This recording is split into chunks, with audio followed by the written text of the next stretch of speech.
What is going on, guys? This is the X Factor Prodigy bringing you a live gameplay commentary for Call of Duty Ghost. In this gameplay today, this is going to be my clan, Align Gaming, going up against a scrim that we got earlier in the day. It's a 4v4 MLG variant. This is on Octane. It's a blitz game, as you should be able to tell. The extra person in our team over there, that's just a fill-in that we had in case one of us lagged out in the middle of the game. But that's not what I'm going to be talking about. Hopefully this entertains your eyes, but today I'm going to be talking about the Onslaught DLC map pack and all the stuff that came with it. I'm just going to do a brief thing of all the different maps, and then after that I'm just going to let the video play through. I might put in a little overlay of music just to entertain you guys a little bit more, so you're not just bored with watching the rest of the video. It should be pretty entertaining. So here we go. So the Onslaught DLC, it contains 4 different maps for the map pack, and it also comes with two guns, 2 DLC guns. This is it's never happened before.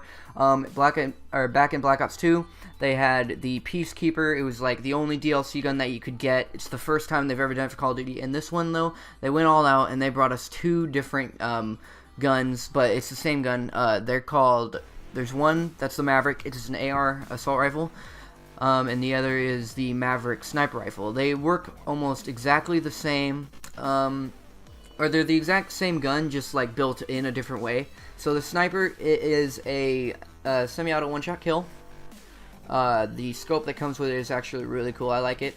Now the Maverick itself, it is a pretty strong, pretty high damage AR. It reminds me a lot of the Scar H from all the other games, just the power of it and the kick. It reminds me of that a lot. The sights on it are actually really cool, but they're also really distracting at the same time, so I try not to focus on that. I try to focus on the target ahead.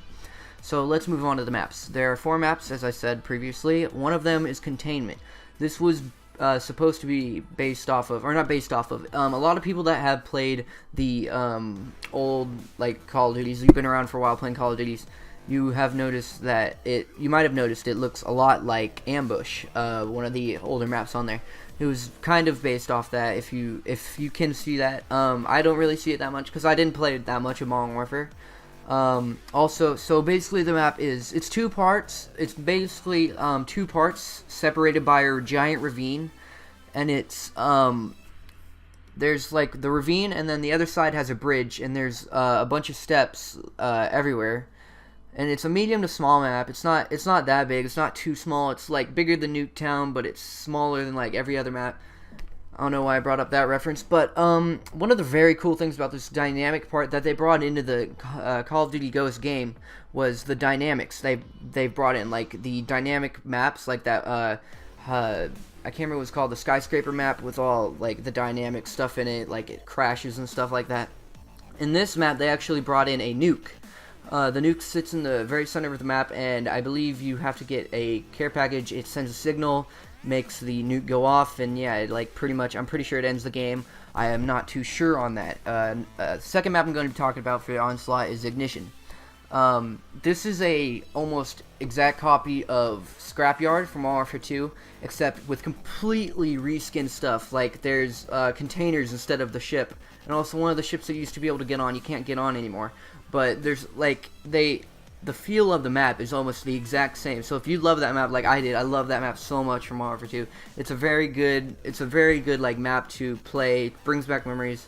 For me, good memories, but yeah, it's a very, very fun. It's a remake of all the other maps. There is now one of the big changes they made to this map, besides it being a remake. They made an underground part of it, so you can go underground and play around there. So they didn't want it just to be bland like other remakes. They wanted to add a little something extra, so they added the underground. It's actually really, really cool. The third map I'm going to be talking about is Fog. Fog is one of the very special maps in the DLC.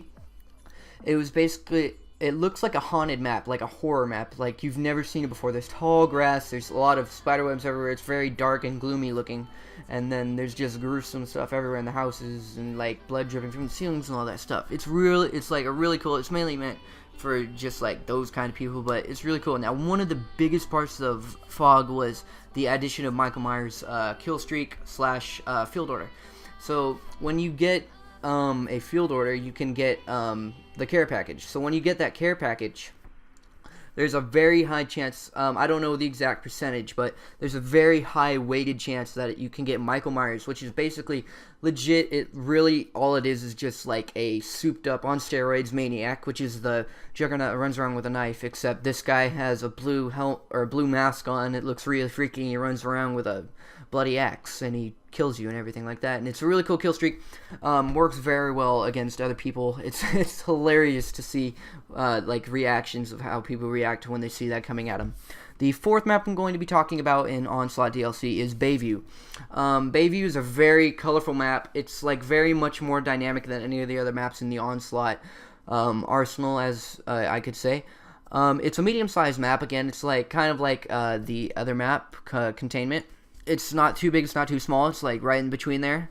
It is a very fast-paced map. It continues around a lot. You have to like watch your back a lot because there's so many flanking routes. There are a ton of buildings, like so many buildings that you can get into. I think there's a couple third story, a lot of second story that you can get into, a lot of stairs you can sit on.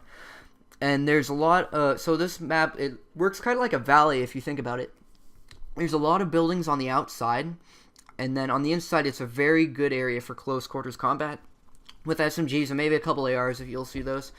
Shotguns maybe, but on the outside, it's mainly dominated by ARs and sniper rifles. Unless you think you're really good at SMG and you like sticking around there, then that's fine. You can usually sit around there and get a lot of kills. One of the biggest additions to this map was having the trolley. The trolley is literally like you would imagine if you went to, like, I believe San Francisco when they have trolleys going around. Yeah, San Francisco, they have trolleys. And it goes around the map, and it goes in like a U shape. It doesn't quite make a circle around the entire map. It goes in a U shape, and it basically just goes from one side of the map, goes back to the other. It goes from one side to the other. And then one of the very cool things about it is when you're inside it, you can't shoot through the trolley. So you're basically invulnerable inside there if you're prone and you have like a trophy system. So you can just sit in there and you're perfectly fine the entire time. Because you can't shoot through it. Now, if you're like shooting over it and you're standing up, you're going to probably just get picked off. A lot of people will be watching that for, like, because everyone's always going to want to try that out. That's all I have to talk about the Onslaught DLC. If you liked the video, please like, favorite, and most importantly, subscribe. This is the X Factor Prodigy signing out. Peace.